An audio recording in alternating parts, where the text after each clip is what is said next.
Jacob vécut dans le pays d'Égypte 17 ans. La durée de la vie de Jacob fut donc de 147 années. Les jours d'Israël approchant de leur terme, il manda son fils Joseph et lui dit : « Si tu as quelque affection pour moi, mets, je te prie, ta main sous ma hanche pour attester que tu agiras envers moi avec bonté et fidélité, en ne m'ensevelissant point en Égypte. Quand je dormirai avec mes pères, tu me transporteras hors de l'Égypte et tu m'enseveliras dans leur sépulcre. » Il répondit : « Je ferai selon ta parole. » Il reprit : « Jure-le-moi. » Et il le lui jura, et Israël s'inclina sur le chevet du lit.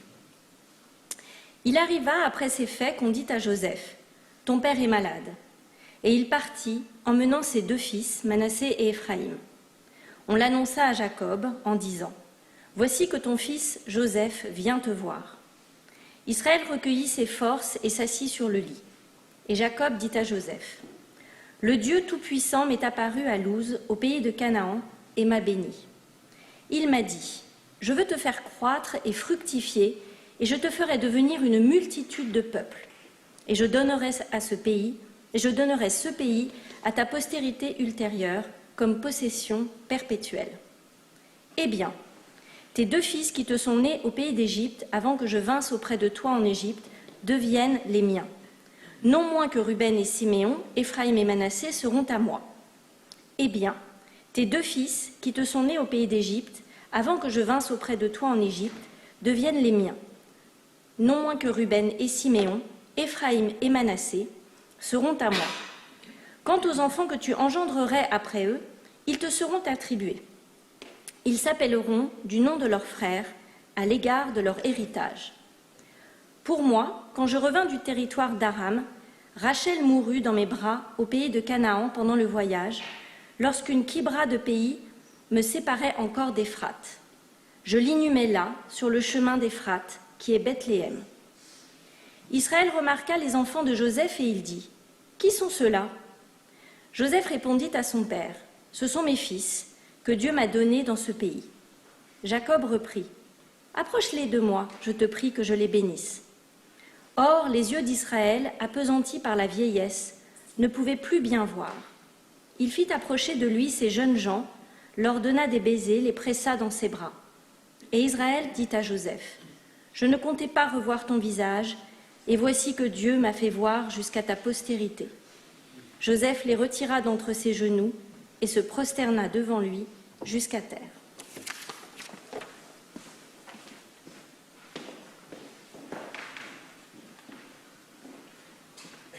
Alors aujourd'hui, puisque on se déplace facilement et que de nombreuses personnes qui meurent dans la diaspora sont enterrées en Israël, cela nous semble naturel de la part de Jacob de dire à son fils : « Je ne veux pas être enterré en Égypte, tu vas me ramener dans le caveau de mes pères, à Marpella, où sont enterrés Abraham, Sarah, Isaac et Rebecca, et Jacob, et Léa, puisque Rachel était enterrée ailleurs, là où elle était décédée. » Et donc, les rabbins aiment bien donner des raisons à ce qui n'a pas besoin d'être donné. C'est naturel, dans le fond, que de vouloir être enterré de la part de Jacob avec ses parents et ses grands-parents. Mais ils ont toujours trouvé des raisons, et les raisons sont les suivantes. Il y a deux raisons un peu contradictoires. La première, c'est que les Égyptiens, et peut-être même les Hébreux, feront du lieu de l'ensevelissement de Jacob un lieu de pèlerinage. Et Jacob ne le voulait pas. Il ne voulait pas que l'on vienne en pèlerinage sur sa tombe, surtout si cette tombe se trouvait en Égypte, dans la diaspora. Et il ne voulait pas que ce soit les Égyptiens, en particulier, parce qu'il y avait un risque d'idolâtrie. Et puis il y a un commentaire qui est très curieux, qui est un commentaire ancien, et qui dit la chose suivante. à l'époque de la Triat Hametim, de la résurrection des morts, comment peut-on penser qu'il puisse y avoir une résurrection des morts en dehors d'Israël, pour les Juifs? Il y a une contradiction dans les termes. Alors ce commentateur imagine que ceux qui seront morts dans la diaspora à l'époque de la Triat Hametim rouleront sous terre jusqu'à se trouver dans le territoire où là il y a Triat Hametim. On veut souvent d'ailleurs faire revenir, je dirais pas les morts, mais les souvenirs. On aime bien quelquefois faire revivre des choses. On le fait souvent dans la tradition juive. En Pessah, on revit la sortie d'Égypte. En Hanouka, on revit la réinauguration du temple de Jérusalem, etc., etc., etc. On aime bien cela. On aime bien cela, et c'est peut-être pour cela que mardi dernier, un ministre du nouveau gouvernement israélien a été sur l'esplanade du Temple. Et on aurait pu penser que la majorité de la population aurait applaudi. Et surtout que les responsables auraient applaudi. Et il y a eu une levée de bouclier contre cet acte. On peut le comprendre d'une certaine façon. Parce que, je ne sais pas si vous connaissez le nom du parti de Ben Gvir, Otzma Yehudit, puissance juive. On veut montrer sa puissance. Et donc cet acte n'était pas un acte de dévotion, n'était pas un acte par lequel il allait, en quelque sorte, dire « Regardez, sans avoir besoin de rouler jusque-là, j'ai pu monter et j'ai pu me recueillir là où il y avait le temple de Jérusalem. » Mais il a été à l'image du nom de son parti, Otzma Yehudit, force juive. Là-dessus, des rabbins se sont un tout petit peu écharpés. Certains rabbins ont condamné de façon absolue cette marche parce que sur l'esplanade du temple, nul n'a le droit d'aller. Certains ont dit, pas sur toute l'esplanade, sur la partie où on pense qu'il y avait le temple, c'est-à-dire soit la mosquée El-Aqsa, soit le dôme d'Omar. Mais entre les deux, il n'y avait certainement pas le temple. D'autres ont dit toute l'esplanade est interdite à ceux qui ne sont pas purs. Vous me direz, et c'est ce qu'il a répondu d'ailleurs, il suffit d'aller prendre une tevila, d'aller dans le mikvé, et on est pur. Mais il y a toute une série de décisions antérieures, parce que la question ne s'est pas posée uniquement maintenant, elle s'est posée de tout temps, et en particulier, Maïmonide a dit c'est interdit. Pourquoi? Parce que peut-être on a été près d'un cadavre. Peut-être on a été impur dans cette situation-là, et particulièrement dans une situation où le cadavre était inconnu de nous. Et si tel est le cas, eh bien il y a tout un processus pour redevenir pur. Et un processus extrêmement complexe qui ne peut pas être engagé aujourd'hui, parce qu'il faut d'abord trouver une vache rousse, totalement rousse, sans un seul poil d'une autre couleur, qui ne doit pas avoir porté le hol,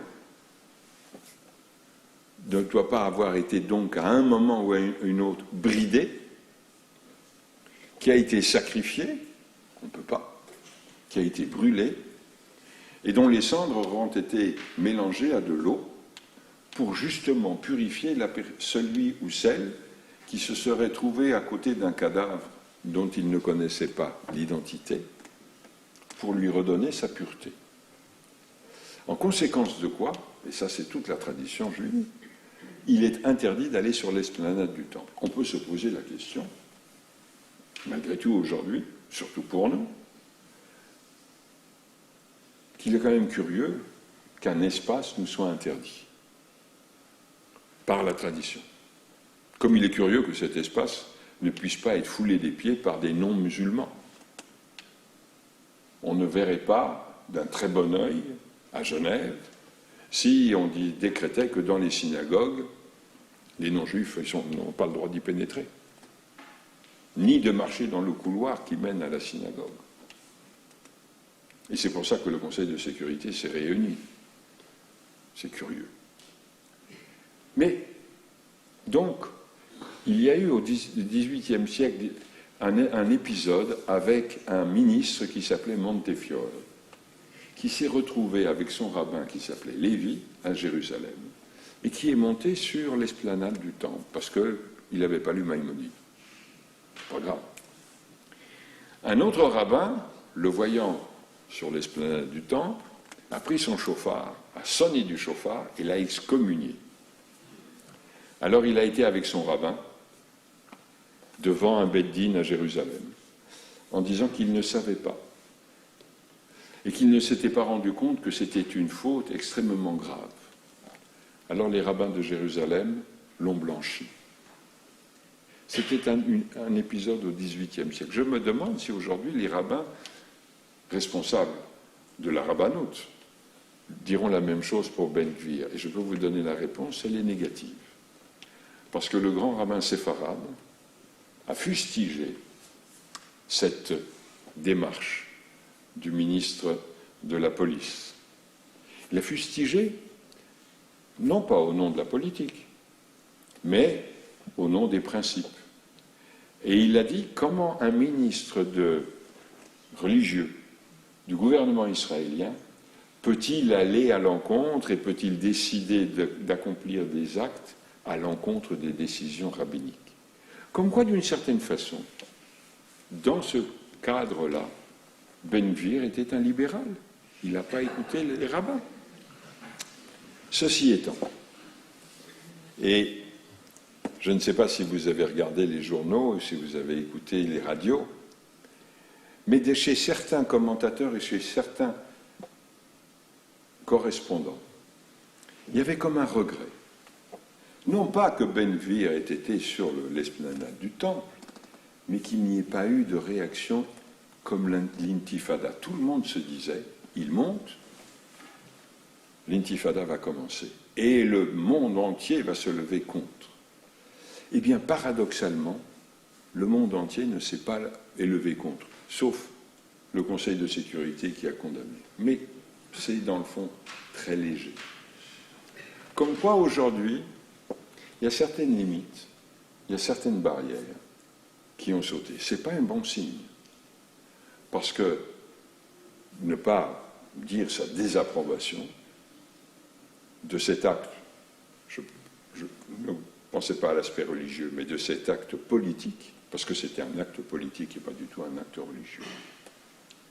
Ne pas dire sa désapprobation, c'est déjà avoir des références de morale, éthique, qui ont faibli.